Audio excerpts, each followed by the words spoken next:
नमस्कार दोस्तों, एनजीओ खोलना चाहते हैं पर कंफ्यूज हैं कि एनजीओ किस फॉर्म में ऑपरेट करे, एज ए ट्रस्ट ऑपरेट करे या फिर सोसाइटी बनाए या फिर सेक्शन 8 कंपनी बनाकर इस पर काम करे। तो आज की इस वीडियो को ज़रूर पूरा देखना दोस्तों। मेरा नाम है भुवन तड़ागी, द लॉ टॉक्स में आपका स्वागत करता हूं। दोस्तों, आज हम एनजीओ क्या होता है और उसको कैसे ऑपरेट करते हैं एक कंपैरेटिव चार्ट से समझेंगे कि हम किस फॉर्म में इसको बना सकते हैं, और उसके बाद आप खुद ही डिसाइड कर पाएंगे कि एनजीओ हमें किस फॉर्म में ऑपरेट करना चाहिए। तो सबसे पहले एनजीओ का मतलब समझ लेते हैं दोस्तों।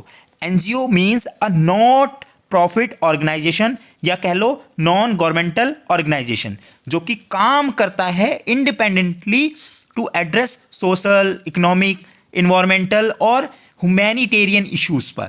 और इसका जो प्रॉफिट होता है वो सोशल वर्क में ही लगाया जाता है, पर्सनल गेन के लिए ये काम नहीं करता है दोस्तों। अब दोस्तों बात कर लेते हैं, अगर आपको एनजीओ खोलनी है, समाज देश के लिए काम करना है, चैरिटेबल पर्पस आपका है, तो आप अपने चैरिटेबल पर्पस को कैसे ऑपरेट कर सकते हैं, एक ट्रस्ट खोलकर, सोसाइटी खोलकर या फिर सेक्शन 8 कंपनी बनाकर। तो क्या आपके लिए सही रहेगा? इसको समझने के लिए कुछ कंपैरेटिव पॉइंट्स हमने बनाए हुए हैं। इन कंपैरेटिव पॉइंट्स से आप खुद ही डिसाइड कर पाएंगे। तो चलिए शुरू करते हैं। सबसे पहले बात करते हैं कि पर्पस क्या होता है एक ट्रस्ट का, सोसाइटी का और सेक्शन 8 कंपनी का। तो अगर मैं ट्रस्ट की बात करूं तो ट्रस्ट का जो पर्पस होता है वो चैरिटेबल हो सकता है या फिर प्राइवेट ऑब्जेक्टिव इसके हो सकते हैं, और सोसाइटी के भी चैरिटेबल पर्पस ही होता है। और सेक्शन 8 कंपनी जो है उसका भी जो पर्पस होता है मेन, वो चैरिटेबल पर्पस होता है to promote the commerce, art, science, social welfare, protection of environment. वो जो कंपनीज एक्ट के अंदर दिए हुए हैं उसको प्रमोट करना रहता है। नेक्स्ट बात करते हैं यूज़ ऑफ मनी, मतलब कि जो इसका पैसा है वो कैसे यूज़ करेंगे। जो भी ट्रस्ट डीड में लिखा होगा ऑब्जेक्ट, उसी ऑब्जेक्ट के लिए हम पैसे को यूज़ करेंगे। और money in the society can only B use for stated charitable और सोशल ऑब्जेक्टिव। नेक्स्ट है सेक्शन 8 कंपनी के अंदर भी जो चैरिटेबल पर्पस आपका है उसी में ही आपका प्रॉफिट यूज़ होगा। नेक्स्ट जो कंपैरेटिव पॉइंट है वो है इसका फंडामेंटल डॉक्यूमेंट्स क्या होते हैं तीनों में। देखो, ट्रस्ट में होता है ट्रस्ट डीड, और जो आपका सोसाइटी होती है उसके अंदर memorandum of association, rules, regulations ये होते हैं। जबकि सेक्शन 8 कंपनी में कंपनी बनती है ये एमओए, एओए, सीओआई और सेंट्रल गवर्नमेंट का रजिस्ट्रेशन इसके अंदर होता है फ्रेंड्स। अब बात करते हैं मिनिमम पर्सन रिक्वायर्ड। अगर मान लो आपको खुद ही काम करना है, इंडिविजुअल एज ए प्रोप्राइटरी की तरह आपको रन करना है कोई सोशल वर्क, तो आप ट्रस्ट में जाएंगे जिसमें आपको मिनिमम 2 ट्रस्टी, कोई अपर लिमिट नहीं है इसमें, सेटलर, ट्रस्टी और बेनिफिशरीज का कॉन्सेप्ट होता है।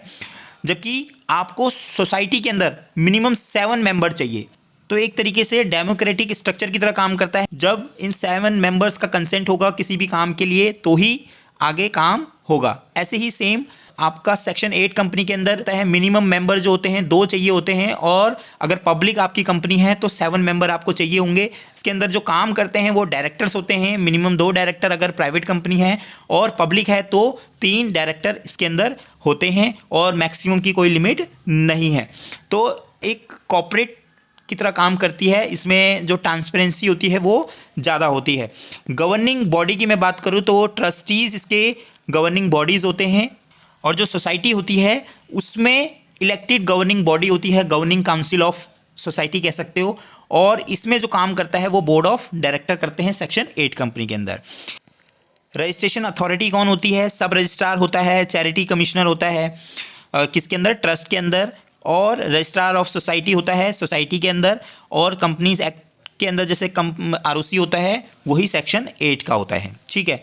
कंप्लाइंस की मैं बात करूँ तो सोसाइटी के अंदर मॉडरेट होता है, ट्रस्ट के अंदर थोड़ा कम होता है, और जो सेक्शन 8 कंपनी है उसके अंदर कंप्लाइंस थोड़ा सा ज़्यादा होता है दोस्तों। क्रेडिबिलिटी की बात करूँ, मेन ये चीज़ है, इसमें थोड़ा कम और मॉडरेट के आसपास होता है। सोसाइटी के अंदर थोड़ा मॉडरेट रहेगा आपका जो क्रेडिबिलिटी होती है, लेकिन अगर आप सेक्शन 8 कंपनी कर रहे हैं तो उसमें जो क्रेडिबिलिटी है वो हाई रहती है। तो आप जो क्रेडिबिलिटी अगर ज़्यादा होगी तो आपके पास डोनेशन ज़्यादा आएगा और उससे आप ज़्यादा काम कर पाएंगे। रेजोल्यूशन की मैं बात करूँ तो ट्रस्ट के अंदर थोड़ा डिफ़िकल्ट होता है और सोसाइटी में थोड़ा सा कंपेयर टू ट्रस्ट थोड़ा इजी होता है, लेकिन जो सेक्शन 8 कंपनी है उसमें कॉम्प्लेक्स होता है, इसमें ट्रिब्यूनल की भी अप्रूवल चाहिए रहती है।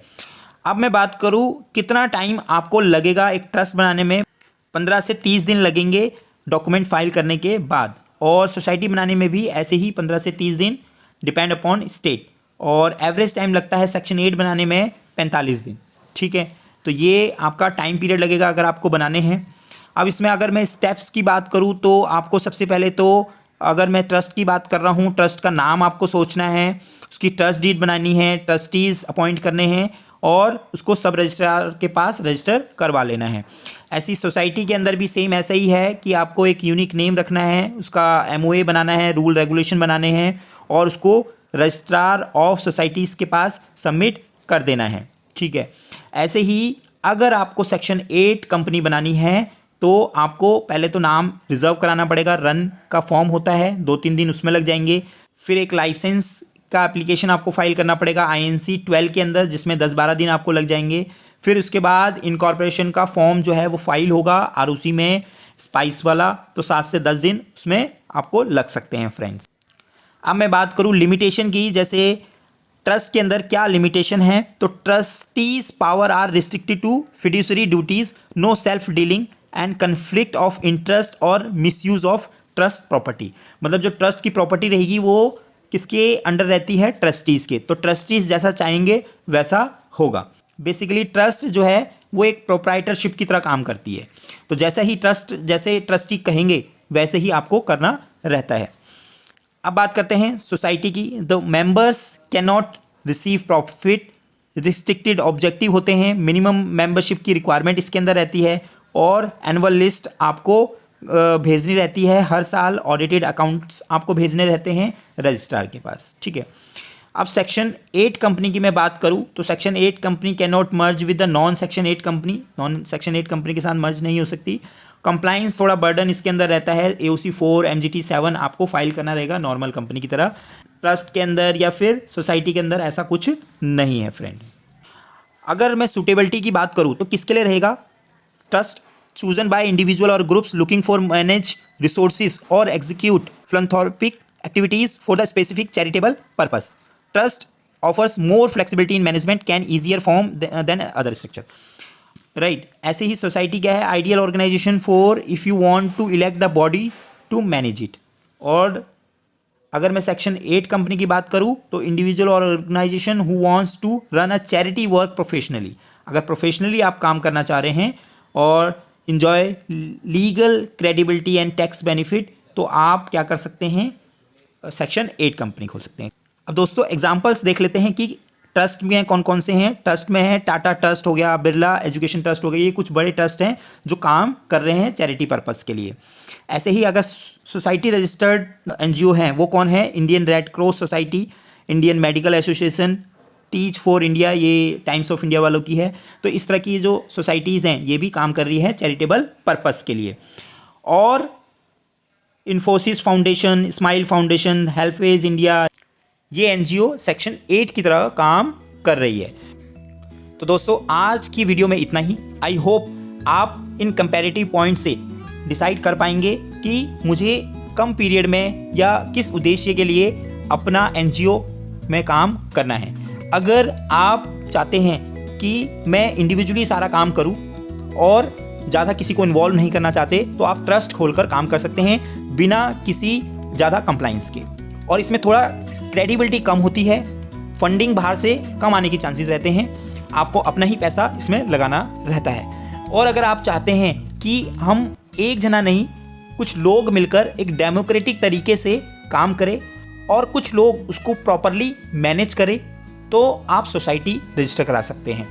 इसके अलावा अगर आप चाहते हैं कि प्रोफेशनली हम काम करें, प्रॉपर एक कंपनी खोली जाए, ट्रांसपेरेंसी उसके अंदर हो और उसमें कुछ लोग मैनेजमेंट की तरह काम करें, मतलब डायरेक्टर्स बने और वो उस पर काम करें, ठीक है, तो उसमें क्रेडिबिलिटी आप ज़्यादा चाहते हैं, फंडिंग बाहर से लेना चाहते हैं, तो सेक्शन 8 की तरह आप काम कर सकते हैं। तो चलिए आज की वीडियो में इतना ही, फिर मिलते हैं इसी तरह की नई वीडियो के साथ। तब तक आप स्वस्थ रहिए, सुरक्षित रहिए। जय हिंद, बाय बाय।